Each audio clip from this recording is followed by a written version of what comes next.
बोलो जयकारा बोल मेरे श्री गुरु महाराज की जय। प्रभु का सच्चा नाम और संसार की कामनाएं एक साथ नहीं रह सकती। सूर्य और रात्रि एक साथ नहीं रह सकते। अतः भक्त को अपने मन की समस्त कामनाओं का त्याग कर देना चाहिए, तभी प्रभु नाम का रस मिल जाएगा। सत्पुरुषों का उपदेश है कि नाम और भक्ति की लगन या सत्संग और विवेक विचार के साधन के बिना और व्यर्थ ही चिंता की अग्नि में जलता रहता है।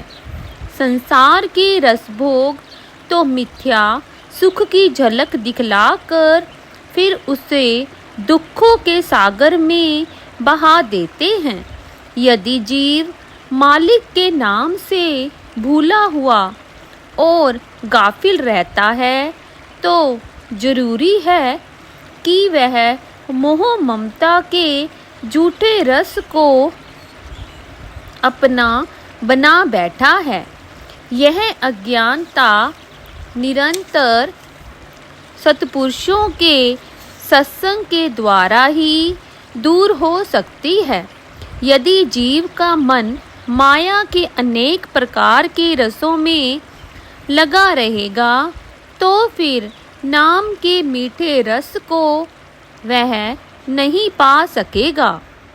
एक प्रसंग है, एक बनिए के पास मिश्री और नमक के दो अलग अलग भंडार थे। जैसा कि प्रचलन है कि चींटियां अक्सर खाने पीने की वस्तुओं में आ जाती हैं, उसी प्रकार इन भंडारों में भी चींटियां रहा करती थी। उनमें से दो चींटियां एक दिन आपस में मिली, जिनमें से एक दुबली पतली और निर्बल थी और दूसरी मोटी ताजी तथा मजबूत थी। दुबली चींटी ने मोटी से प्रश्न किया, बहन तू कहाँ रहती है और इतनी हष्ट पुष्ट कैसे बनी है? उसने उत्तर दिया, बहन मैं तो ऐसी जगह रहती हूँ जहाँ खाने को उत्तम और मधुर भोजन बहुत मिलता है, इसी कारण मैं पुष्ट हूँ। परंतु तू क्यों दुबली पतली और क्षीण दिखलाई पड़ती है?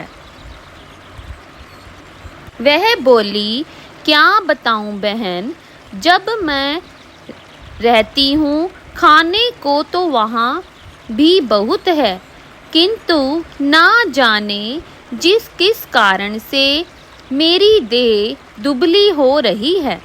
मोटी चींटी बोली, तू मेरे साथ चल और मुझे वह स्थान दिखला जहाँ तू रहती है, ताकि मैं देखूं तेरा भोजन क्या है। असल में बात यह थी कि दुबली चींटी तो नमक के भंडार में रहा करती थी और मोटी चींटी का घर मिश्री के भंडार में था। इसी कारण उनकी दशा भिन्न भिन्न थी। अब दोनों चींटियां साथ साथ वहां पहुंची जहां नमक के बड़े बड़े भंडार थे। मोटी चींटी को समझते देर ना लगी। उसने कहा, बहन अब मेरी समझ में सब बात आ गई। तुम जो यह भोजन खाती हो वह रसहीन है और इसका प्रभाव भी अच्छा नहीं। तू ऐसा कर कि मेरे साथ चल, मैं तुझे मिश्री के भंडार में ले चलती हूँ जहाँ मेरा घर है। वहाँ का स्वादिष्ट और पौष्टिक भोजन पाकर तेरी दशा सुधर जाएगी। अब दोनों मिलकर मिश्री के भंडार में आई तो मिश्री वाली चींटी बोली, ले इसे चख कर देख कि यह कितना स्वादिष्ट भोजन है। तू पहले जो कुछ खाती रही वह रसहीन था, अब इस भोजन का रस और आनंद ले। नमक वाली चींटी मिश्री के ढेर में इधर उधर दौड़ी। उसने मिश्री को कई स्थान से चखा, किंतु उसे कुछ भी स्वाद प्रतीत ना हुआ। वह बोली, बहन, मुझे तो इसमें कुछ भी रस प्रतीत नहीं होता। यह सुनकर मिश्री वाली चींटी आश्चर्य में पड़ गई कि इसे मिश्री का रस क्यों नहीं आता। उसने विचार किया, तब एक बात उसकी समझ में आ गई। उसने कहा, बहन, जरा अपना मुख खोल कर मुझे दिखला दे। नमक वाली चींटी ने अपना मुख खोल दिया। मिश्री वाली चींटी ने ज्यों ही उसके मुख में झांका तो क्या देखती है कि नमक का एक दाना पहले से ही उसके मुख में रखा हुआ है। वह बोली, बस इसी कारण तुझे मिश्री का स्वाद प्रतीत नहीं हो रहा। उस चींटी ने कहा कि अरे भोली, पहले यह इस नमक के दाने को मुख से बाहर निकाल फेंक, तब मिश्री का रस आएगा। जब तक यह मुख में रहेगा, मिश्री का रस भला किस प्रकार आ सकेगा। तब नमक वाली चींटी ने वैसा ही किया।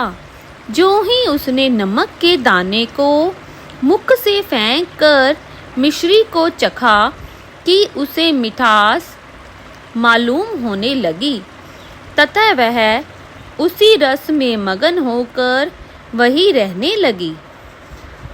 संसार के झूठे रसों का त्याग करने पर ही नाम का मधुर रस आ सकता है, और जब जीव नाम के इस मीठे रस का पान करता है तो फिर उसे वे झूठे रस अच्छे नहीं लगते।